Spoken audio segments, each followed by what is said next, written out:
옛날 옛적 조선시대 햇살이 따사롭게 내리쬐고 맑은 시냇물이 졸졸 흐르는 평화로운 시골 마을에 덕망 높기로 소문난 양반 가문이 살고 있었습니다. 가문의 어른들은 대대로 학문에 정진하고 백성을 어질무로 다스려 존경을 한몸에 받았습니다. 이 가문의 장남인 승우는 늠름한 기골에 수려한 외모, 맑은 눈빛을 가진 청년으로 글 읽는 소리가 담장 밖까지 울려 퍼질 정도로 학문에 대한 열정이 대단했습니다. 또한 활쏘기와 말타기에도 능하여 마을 사람들은 그가 장차 가문을 빛낼 훌륭한 인재가 될 것이라 믿어 의심치 않았습니다. 승훈의 나이 20, 집안에서는 혼사를 서둘렀습니다. 여러 혼처가 오가던 중 이웃 마을에 사는 참판댁 교수 나리와 혼인이 결정되었습니다. 나리는 빼어난 미모뿐만 아니라 성품이 온화하고 현숙하며 바느질과 요리 솜씨도 뛰어나 그 칭찬이 자자했습니다. 특히 오서른을 공경하고 아랫사람을 따뜻하게 대하는 마음씨가 고와 모두들 나리가 승훈의 배필로 더할 나위 없이 훌륭하다고 입을 모았습니다. 혼례날, 마을은 잔치 분위기로 들썩였습니다. 승훈은 늠름한 신랑의 자태로 나리는 수줍은 듯 아름다운 신부의 모습으로 백년가액을 맺었습니다. 두 사람의 행복한 앞날을 축복하는 마을 사람들의 웃음소리가 끊이지 않았습니다. 하지만 그 누구도 예상하지 못했습니다. 그토록 짧은 시간에 끔찍한 비극이 닥쳐올 줄은. 혼례를 올리고 신혼의 단꿈에 젖어있던 어느 날, 정확히 열흘째 되던 날, 승우는 친구들과 함께 뒷산으로 사냥을 나섰습니다. 사냥 도중 갑자기 멧돼지가 나타났고 승우는 멧돼지를 피하려다 발을 헛디뎌 깊은 낭떠러지 아래로 떨어지고 말았습니다.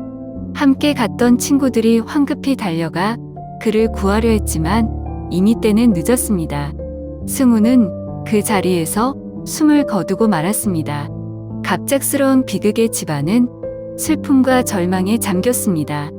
혼례를 올린 지 불과 열흘 만에 청천벽력과 같은 비보를 접한 나리는 그 자리에서 정신을 잃고 쓰러졌습니다. 시부모님은 아들을 잃은 슬픔보다 젊은 나이에 과부가 된 나리의 기구한 운명을 더욱 안타까워했습니다. 밤이 깊어 승훈의 시신이 들것에 실려 집으로 돌아왔습니다. 나리는 이미 혼절했다 깨어나기를 반복하며 넋이 나간 표정으로 시신 옆을 지키고 있었습니다. 승훈의 부모님, 시아버지와 시어머니는 텅 빈 사랑채에 마주 앉아 앞으로의 일을 걱정하고 있었습니다. 시아버지는 깊은 슬픔과 착잡함에 연신 한숨만 내쉬었고 시어머니는 눈물을 훔치며 며느리의 기구한 운명을 슬퍼했습니다. 이 일을 어찌하면 좋단 말이오. 우리 승훈이가 이렇게 허망하게 가다니. 나리, 저 아이가 불쌍해서 어쩌면 좋습니까? 혼례를 올린 지 열흘밖에 안 되었는데. 쯧쯧. 나리, 저 아이의 팔자가 참으로 기구하오. 우리 승훈이도 불쌍하지만 앞으로 저 아이가 살아갈 날들이 더 걱정이요. 그러게 말입니다. 아직 젊은 아이인데 혼자 어떻게 살아가라고. 차라리 저희가 데려갈 것을. 그건 안 될 말이오. 우리야 늙어서 죽으면 그만이지만 나리는 아직 창창한 앞날이 남았는데 어찌 며느리를 붙잡아 둘 수 있겠소. 하지만 친정으로 돌려보낸다 한들 어느 집안에서 과부를 며느리로 맞으려 하겠습니까? 평생 혼자 살아가야 할 텐데. 시아버지는 말없이 고개를 떨구었다. 그의 눈에도 눈물이 고였다. 그래도 방법이 없지 않소. 우리 형편에 며느리를 평생 데리고 살 수도 없고. 흐느끼는 소리가 점점 커졌다. 불쌍한 우리 나리. 승훈이 떠난 후 나리는 하루아침에 젊은 과부가 되었습니다. 슬픔과 절망 속에서도 나리는 조선시대의 엄격한 윤리와 관습에 따라 남편을 잃은 여인으로서의 도리를 다해야 했습니다. 3년 동안 상복을 입고 매일 아침 저녁으로 승훈의 위패 앞에서 고글하며 그의 넋을 길었습니다. 나리는 외부와의 연락을 끊고 시부모님을 모시며 집안일에만 전념했습니다. 마을 사람들은 나리의 딱한 처지를 동정하면서도 그녀의 절개와 효심을 칭찬했습니다. 하지만 나리는 젊은 나이에 남편을 잃고 평생 수절해야 하는 자신의 기구한 운명을 슬퍼하며 밤마다 남몰래 눈물을 흘렸습니다. 낮에는 시부모님을 모시고 집안일을 돌보며 애써 슬픔을 잊으려 노력했지만 밤이 되면 밀려오는 외로움과 그리움은 어찌할 도리가 없었습니다. 나리는 텅 빈 방에 홀로 앉아 승훈과 함께했던 짧지만 행복했던 시간들을 떠올리며 눈물로 밤을 지새웠습니다. 어느 날 밤, 나리는 밤늦도록 등잔불 아래에서 바느질을 하고 있었습니다.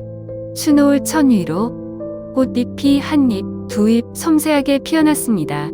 붉은 실, 푸른 실, 노란 실, 고운 색실들이 나리의 손끝에서 춤을 추며 아름다운 그림을 만들어냈습니다. 그때 조용히 열리는 문소리와 함께 시어머니가 나리의 방으로 들어왔습니다. 시어머니는 조용히 다가와 나리의 곁에 앉았습니다. 나리는 바느질하던 손을 멈추고 시어머니를 바라보았습니다. 나리야, 아직도 안 자고 뭐 하느냐? 밤이 깊었다. 이제 그만하고 어서 자거라. 고개를 숙인 채 작은 목소리로 답했습니다. 어머님, 잠이 오지 않아서 그냥 바느질을 좀 하고 있었습니다. 시어머니는 나리의 곁에 앉아 그녀의 가녀린 어깨를 감싸 안았다. 그리고는 며느리의 차가운 손을 따뜻하게 잡아주며 조용히 속삭였다. 얼마나 힘들겠느냐. 젊은 나이에 혼자. 내 심정을 내가 어찌다 헤아릴 수 있겠느냐. 나리는 아무 말도 하지 못하고 고개를 숙인 채 눈물만 뚝뚝 떨고 왔습니다. 참았던 슬픔이 한꺼번에 밀려오는 듯 어깨가 가늘게 떨렸습니다. 나리야, 너무 슬퍼하지 마라. 승훈이도 하늘에서 내가 행복하게 살기를 바랄 것이다. 고개를 숙인 채 작은 목소리로 답했습니다. 흐르는 눈물을 훔치며 떨리는 목소리로 말했습니다. 어머님, 저는 승훈 도련님을 잊을 수가 없습니다. 도련님과의 추억이 너무 생생해서 잠시도 잊을 수가 없습니다. 시어머니는 나리의 등을 토닥이며 위로했다. 안다. 다 안다. 하지만 나리야, 언제까지 슬픔에 갇혀 살 수는 없지 않느냐. 너는 아직 젊고 앞으로 살아갈 날들이 더 많이 남았는데. 나리는 아무 말도 하지 못하고 눈물만 하염없이 흘렸습니다.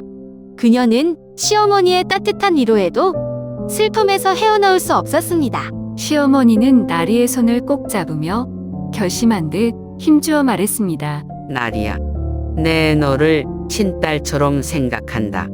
너를 이렇게 혼자 두고 볼 수 없다. 그러니 너무 힘들어하지 말고 새로운 삶을 찾아 떠나거라. 어머님, 그게 무슨 말씀이세요? 저를 내쫓으시는 건가요? 그녀의 눈에도 눈물이 고여 있었다.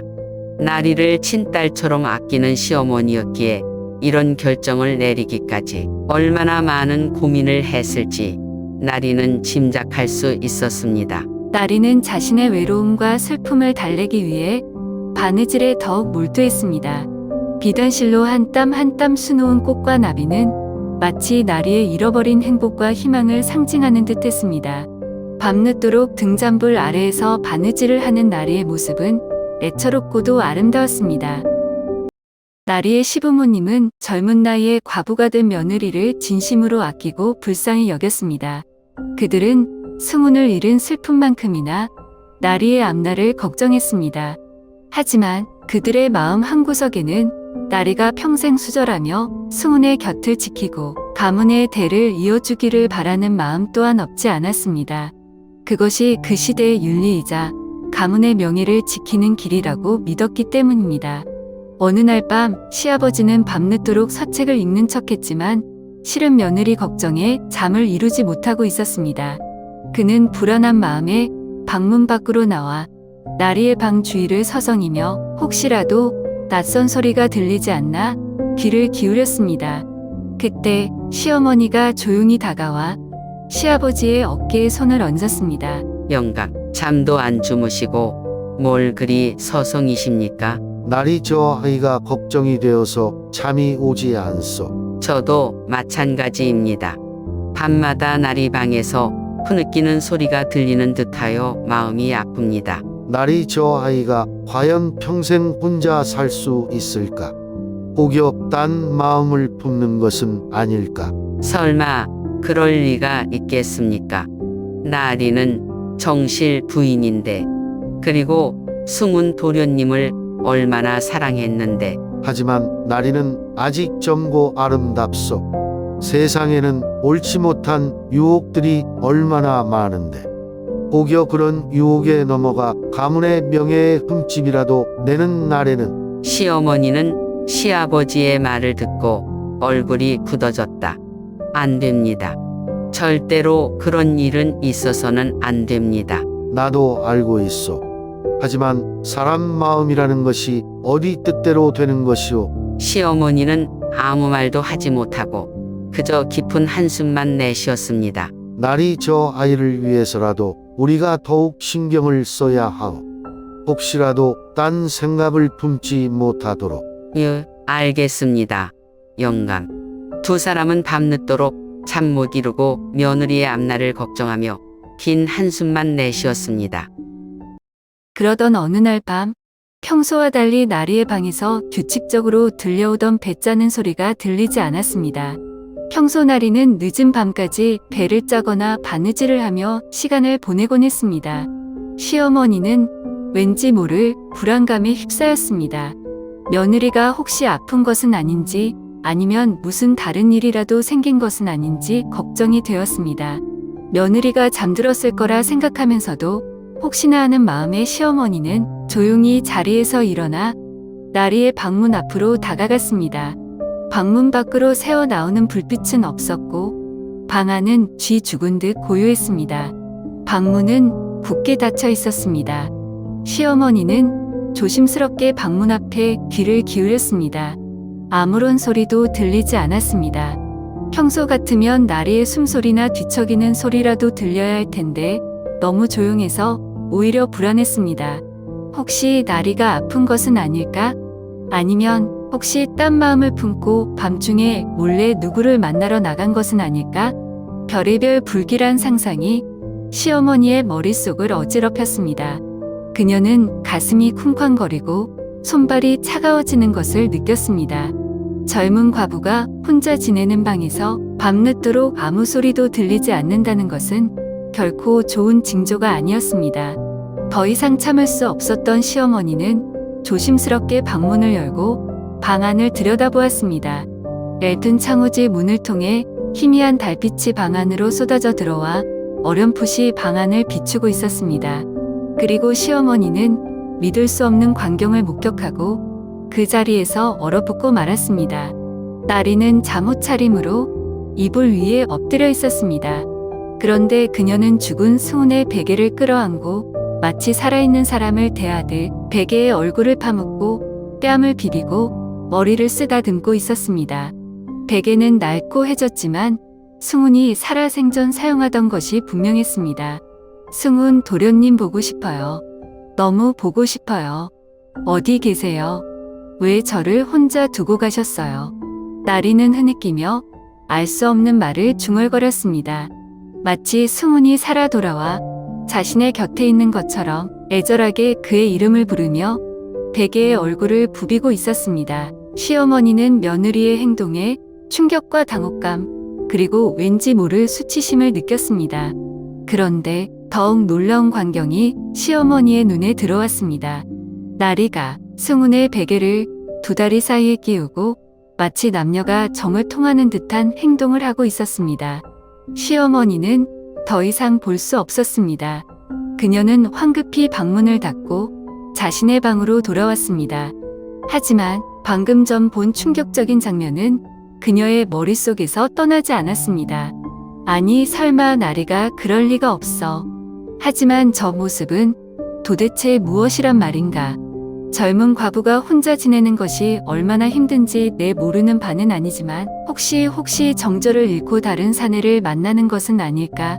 시어머니는 밤새도록 잠 못 이루고 불안과 걱정 그리고 알 수 없는 배신감에 휩싸였습니다. 날이 저 아이가 우리 가문을 욕되게 하는 것은 아닐까. 시어머니는 며느리의 앞날이 그리고 가문의 명예가 심히 걱정되었습니다. 자신의 방으로 돌아온 시어머니는 뜬 눈으로 밤을 새웠습니다. 며느리의 행동은 그녀에게 단순한 충격을 넘어 가문의 명예를 위협하는 심각한 문제로 다가왔습니다. 조선시대의 과부의 정절은 목숨보다 소중하게 여겨졌고, 만약 며느리가 부정한 행동을 저지른다면 그 오명은 고스란히 집안 전체에 씌워질 것이 뻔했습니다. 날이 밝자 시어머니는 남편을 불러 간밤에 자신이 본 것을 털어놓았습니다. 시아버지 또한 며느리의 행동에 큰 충격을 받았지만 한편으로는 젊은 나이에 남편을 잃고 외로움과 그리움에 사무쳐 그런 행동을 한 며느리가 가엾기도 했습니다. 영감, 아무래도 이 일을 그냥 두고 볼 수만은 없을 것 같습니다. 나도 그렇게 생각하오. 하지만 나리가 워낙 정이 많은 아이라 함부로 다그칠 수도 없고. 그렇다고 이대로 방치했다가는 무슨 흉한 일이 벌어질지 모릅니다. 가문의 명예를 위해서라도 우리가 나서야 합니다. 무슨 좋은 수가 있겠소? 시어머니는 잠시 생각에 잠겼다. 그녀는 며느리 나리의 슬픔과 외로움을 누구보다 잘 알고 있었습니다. 하지만 가문의 명예와 전통을 지키는 것 또한 며느리 못지않게 중요했습니다. 며느리가 젊은 나이에 수절하는 것이 안타깝지만 그렇다고 해서 가문의 법도를 어길 수는 없었습니다. 시어머니는 눈을 감고 깊은 생각에 잠겼습니다. 며느리의 행복과 가문의 명예 두 가지 모두를 지킬 수 있는 방법은 없을까? 오랫동안 고민하던 시어머니의 눈빛이 마침내 결연하게 빛났다. 그녀는 이미 마음속으로 결정을 내린 듯했다. 영감, 나리에게 새 혼처를 알아봐 주는 것이 어떻겠습니까? 뭐라고? 새 혼처라니? 그게 가당키나 한 말이오. 나리는 승훈이의 처인데. 시아버지는 시어머니의 갑작스러운 제안에 깜짝 놀라 눈을 크게 뜨고 되물었다. 며느리에게 새 혼처를 알아봐 준다는 것은 곧 며느리를 내쫓는다는 의미와 같았다.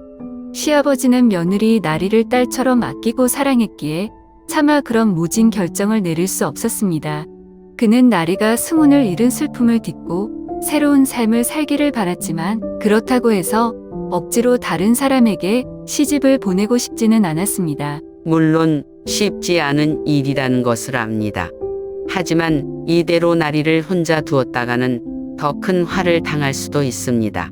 차라리 좋은 가문에 시집을 보내 새로운 삶을 살게 하는 것이 나리에게도 좋고 우리 가문에도 좋을 것입니다. 시아버지는 잠시 망설였다. 며느리를 내쫓는다는 것이 왠지 모르게 죄책감이 들었다. 하지만 나리가 순순히 따르겠소? 시아버지는 시어머니의 말에 동의하면서도 선뜻 결정을 내리지 못하고 머뭇거렸다.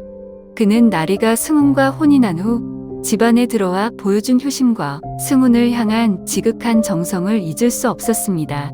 비록 짧은 시간이었지만 나리는 이미 그의 마음속에 며느리가 아닌 딸과 같은 존재로 자리 잡고 있었습니다.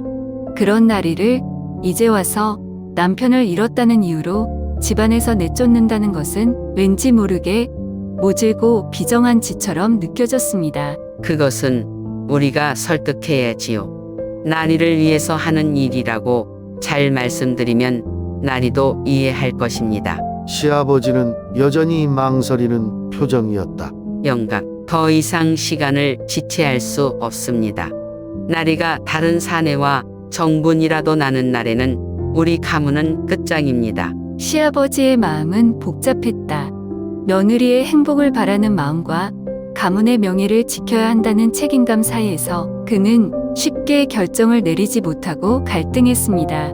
하지만 시어머니의 단호한 말에 그는 결국 마음을 굳혔습니다.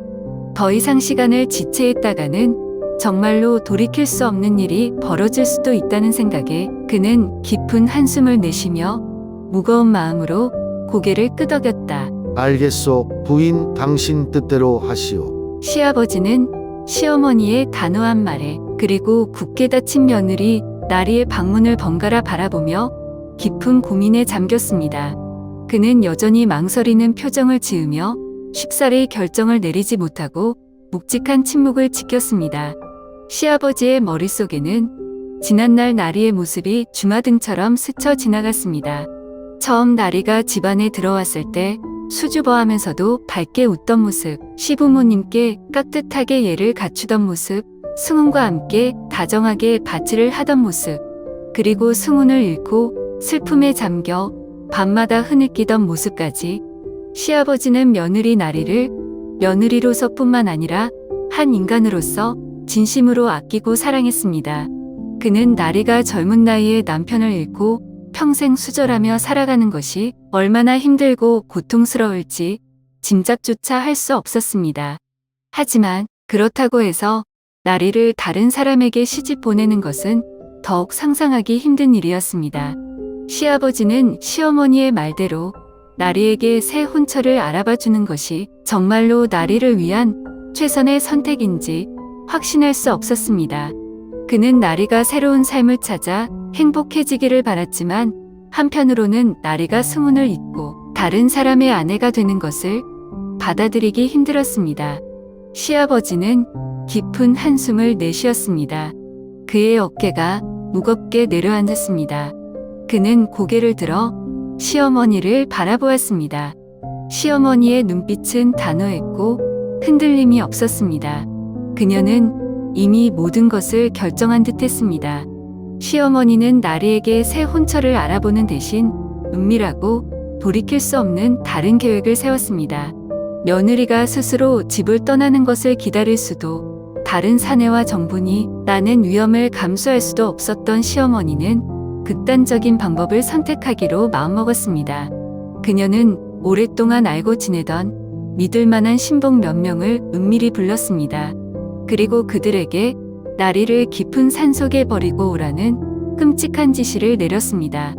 물론 겉으로는 나리가 병에 걸려 요양을 떠나는 것처럼 꾸며야 했습니다. 며칠 후 어느 늦은 밤 시어머니는 나리에게 따뜻한 차를 한 잔 건넸습니다. 나리야, 밤이 춥구나. 이거 한 잔 마시고 몸 좀 녹이거라. 나리는 시어머니의 따뜻한 말에 감동하여 아무 의심 없이 차를 받아 마셨습니다. 하지만 그 차에는 시어머니가 몰래 넣은 독한 수면제가 들어 있었습니다. 얼마 지나지 않아 나리는 깊은 잠에 빠져들었습니다. 나리가 깊이 잠든 것을 확인한 시어머니는 신복들을 불렀습니다. 그들은 조용히 나리의 방으로 들어와 잠든 나리를 들것에 싣고 집을 나섰습니다. 그들은 어둠을 틈타 인적이 드문 산길을 따라 깊은 산속으로 들어갔습니다. 차가운 바람이 나리의 얼굴을 스쳤지만 그녀는 깊은 잠에서 깨어나지 못했습니다. 신복들은 한참을 산속으로 들어가 아무도 찾을 수 없는 깊은 골짜기에 도착했습니다. 그리고는 나리를 들것에서 내려 차가운 땅바닥에 눕혀놓고 조용히 사라졌습니다. 다음 날 아침 해가 뜨기 전 희뿌연 새벽빛이 어둠을 몰아내고 있을 때 나리는 낯선 곳에서 깨어났습니다. 그녀는 자신이 차가운 흙바닥 위에 누워 있다는 것을 깨닫고 깜짝 놀라 몸을 일으켰습니다. 사방은 온통 울창한 나무들로 둘러싸여 있었고 멀리서 들려오는 짐승 소리와 차가운 바람 소리만이 그녀의 귓가를 맴돌았습니다. 나리는 자신이 깊은 산속에 버려졌다는 것을 깨닫고 공포와 절망에 휩싸였습니다. 그때 나리의 눈앞에 험상궂은 얼굴을 한 사내들이 나타났습니다.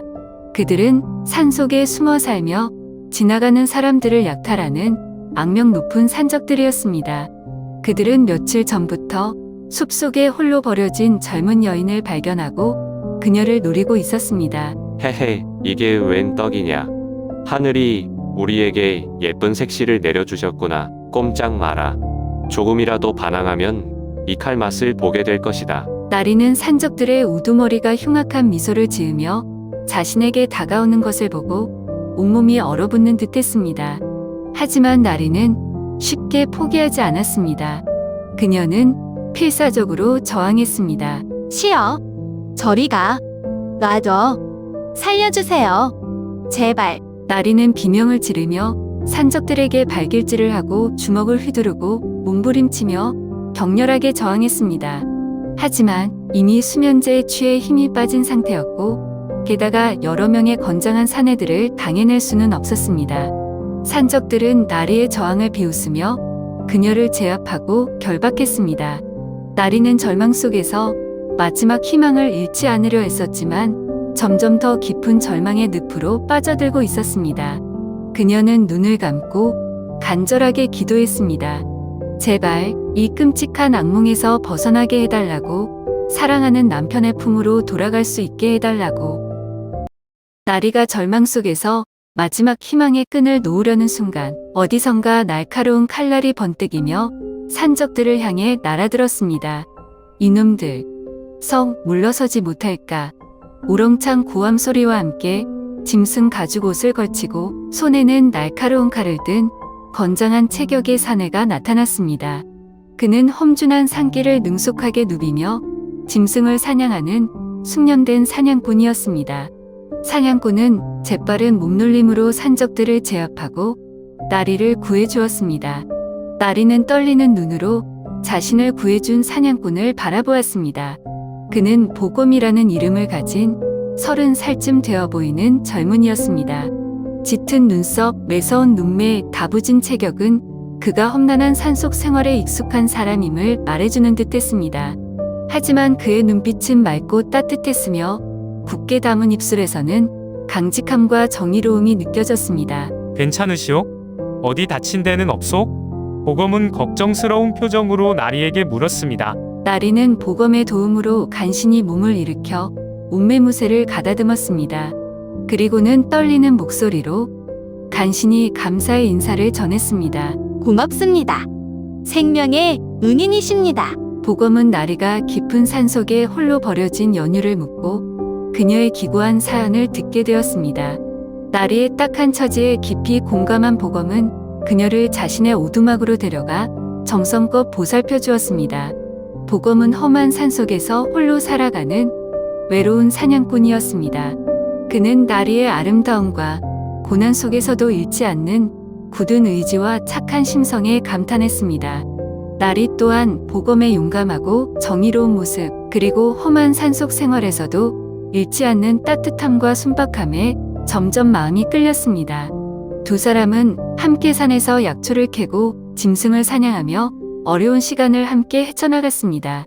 서로에게 의지하며 힘든 산속 생활을 견뎌내는 동안 두 사람 사이에는 어느새 끈끈한 정이 싹트고 사랑이 싹텄습니다. 나리씨, 저는 비록 가진 것도 없고 배운 것도 없는 천한 사냥꾼이지만 나리씨를 진심으로 사랑합니다.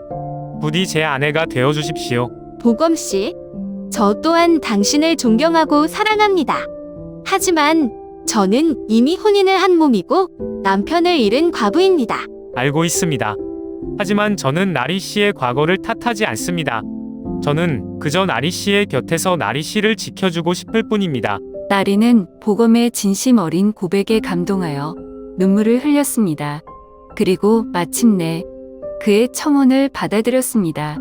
두 사람은 간소한 혼례를 올리고 산속 오두막에서 소박하지만 행복한 삶을 시작했습니다. 비록 세상의 부귀영화는 거리가 먼 삶이었지만 서로를 아끼고 사랑하며 의지하는 두 사람에게는 그 어떤 것보다 소중하고 값진 행복이었습니다. 보검과 나리는 산속 오두막에서 행복한 시간을 보냈습니다. 서로에게 의지하며 사랑으로 가난과 역경을 이겨냈습니다. 그렇게 세월이 흘러 어느덧 3년이라는 시간이 훌쩍 지났습니다. 어느 날 나리의 옛 시아버지였던 김씨 어른이 임금님의 부름을 받고 한양으로 가는 길에 올랐습니다. 오랜만에 먼 길이었기에 김씨 어른은 길가 주막에 들러 하룻밤 묵어가기로 했습니다. 저녁 식사 시간이 되어 주모가 차려준 밥상을 받았습니다. 김씨 어른은 별 기대 없이 숟가락을 들었습니다. 그런데 된장찌개 한 숟가락을 떠먹는 순간 그는 깜짝 놀라 눈을 크게 떴습니다. 찌개에서 잊을 수 없는 그리운 맛이 났기 때문입니다. 이 맛은 김씨 어른은 젓가락으로 나물 무침을 집어 입에 넣었습니다. 역시 마찬가지였습니다. 나물 무침에서도 익숙하고 그리운 맛이 났습니다. 마치 몇 년 전 세상을 떠난 아들 승훈의 아내 나리가 해 주던 음식 맛과 똑같았습니다. 아니, 이럴 수가. 나리가 살아있단 말인가? 김씨 어른은 도저히 믿을 수 없다는 표정으로 밥상을 물리고 주모를 불렀습니다. 주모, 이 음식 누가 만든 것이오? 주모는 퉁명스럽게 대답했습니다. 우리 집에서 일하는 안악이 만들었지 누가 만들었겠소? 그 안악을 좀 볼 수 있겠소? 주모는 의아한 표정으로 김씨 어른을 쳐다보았지만 그의 간절한 눈빛에 마지못해 고개를 끄덕였습니다. 잠시 후 주모와 함께 한 여인이 방으로 들어왔습니다. 낡은 옷을 입고 얼굴에는 떼국이 흐르고 있었지만 김씨 어른은 단번에 그녀가 나리라는 것을 알아볼 수 있었습니다. 김씨 어른은 떨리는 목소리로 나리의 이름을 불렀습니다. 날이 아니냐? 나리는 김씨 어른의 목소리에 깜짝 놀라 고개를 들었습니다. 그리고는 시아버지의 얼굴을 확인하고 그 자리에서 굳어버렸습니다. 아버님, 두 사람은 한동안 아무 말도 하지 못하고 서로를 멍하니 바라보기만 했습니다. 김씨 어른의 눈에는 눈물이 가득 고였고 나리의 얼굴에는 당황함과 슬픔 그리고 그리움이 뒤섞인 복잡한 표정이 떠올랐습니다. 김씨 어른은 자리에서 일어나 나리에게 다가갔습니다. 그리고는 떨리는 손으로 나리의 뺨을 어루만졌습니다. 날이 정말 너 맞느냐? 어떻게 살아 있었느냐? 나리는 참았던 눈물을 터뜨리며 김씨 어른의 품에 안겼습니다. 그녀는 흐느끼며 그동안 있었던 일들을 모두 털어놓았습니다. 나리의 이야기를 모두 들은 김씨 어른은 한동안 아무 말도 하지 못했습니다. 그는 며느리가 살아있다는 사실에 기뻐하면서도 지난날 자신이 저지른 일에 대한 죄책감과 이미 세상을 떠난 아들 승훈에 대한 그리움에 가슴이 미어지는 듯했습니다. 그는 며느리를 산속에 버리라고 지시했던 자신의 모진 행동을 후회했습니다. 비록 가문의 명예를 지키기 위한 어쩔 수 없는 선택이었다고 스스로를 위로했지만 젊은 며느리의 인생을 송두리째 빼앗아 버렸다는 죄책감은 그의 마음속 깊은 곳에 지울 수 없는 상처로 남아 있었습니다. 김씨 어른은 나리에게 다시 집으로 돌아가자고 자신의 잘못을 빌고 남은 여생 동안 속죄하며 살겠다고 말하고 싶었습니다. 하지만 이미 나리에게는 새로운 남편과 새로운 삶이 있었습니다. 그는 차마 나리의 행복을 빼앗을 수 없었습니다. 김씨 어른은 조용히 자리에서 일어나 방을 나섰습니다. 그는 주모에게 나리에게 전해달라며 두둑한 돈 봉투와 자신의 안부를 적은 짧은 편지를 남겼습니다. 나리에게 전해주시오. 그리고 부디 행복하게 살라고. 김씨 어른은 말을 잇지 못하고 눈물을 훔치며 주막을 나섰습니다. 그는 캄캄한 밤하늘을 바라보며 깊은 한숨을 내쉬었습니다. 걷고 또 걸어도 발걸음은 천근만근 무겁기만 했습니다. 한양으로 가는 길은 멀고도 험했습니다. 김씨 어른은 며칠 밤낮을 걸어 마침내 한양에 도착했습니다. 그는 임금님을 아련하고 관직에 복귀했지만 그의 마음은 늘 무겁고 슬픔에 잠겨 있었습니다. 그는 종종 나리의 얼굴을 떠올리며 자신의 지난 날을 후회했습니다. 내가 그때 다른 선택을 했더라면 나리는 지금쯤 어떻게 살고 있을까? 하지만 이미 늦었습니다. 시간은 되돌릴 수 없고 과거는 바꿀 수 없었습니다. 김씨 어른은 남은 여생 동안 속죄하는 마음으로 백성을 위해 헌신하며 살았습니다. 그는 청렴하고 강직한 관리로 백성들의 존경을 받았지만 그의 마음속 깊은 곳에는 늘 지울 수 없는 슬픔과 회한이 자리하고 있었습니다. 한편 나리는 보검과 함께 산속 오두막에서 행복한 삶을 이어갔습니다. 그들은 서로를 아끼고 사랑하며 가난하지만 정이 넘치는 가정을 꾸렸습니다. 나리는 종종 지난날의 슬픈 기억을 떠올리며 눈물을 흘리기도 했지만 보검의 따뜻한 사랑과 보살핌 덕분에 점차 과거의 상처를 극복하고 새로운 삶에 적응해 나갔습니다.